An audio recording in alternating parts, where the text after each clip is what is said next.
Chers amis de Saint-Patrick, de Sainte-Anne et d'ailleurs, bonjour et bienvenue à ce deuxième dimanche de l'Avent qui nous fait entendre des paroles très dures venant de Jean-Baptiste. Car en effet, Jean-Baptiste est celui que Isaïe avait annoncé. Arrive une voix dans le désert qui proclame préparez les chemins du Seigneur, rendez droits ses sentiers. Et cette parole de Jean-Baptiste, elle est annoncée dans le Jourdain, et les gens venaient vers lui de tout Jérusalem, de la Judée, et au bord de la rivière du Jourdain pour venir se faire baptiser.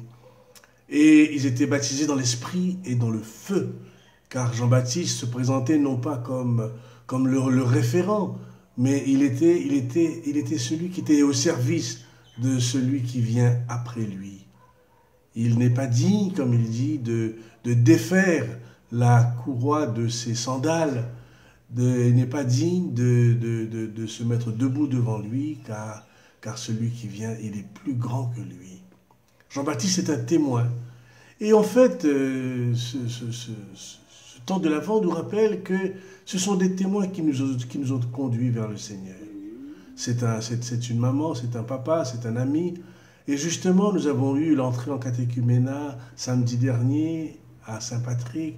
Et c'était étonnant comment chacun est venu à la fois, est venu demander le baptême grâce à un témoin. Soit c'est le mari, soit c'est le fiancé, soit c'est une amie qui a conduit au Christ. Alors nous-mêmes, qui sont les témoins qui nous ont conduits? Nous avons eu des témoins qui nous ont conduits. Alors il ne faut pas cesser de témoigner de la beauté de l'Évangile, de la beauté du Christ. Car il est celui qui vient nous réconforter, celui qui vient nous apporter comment dire, la lumière de l'Avent. Alors que cette lumière nous habite pendant l'Avent et que nous soyons des témoins de celui qui vient, comme Jean-Baptiste.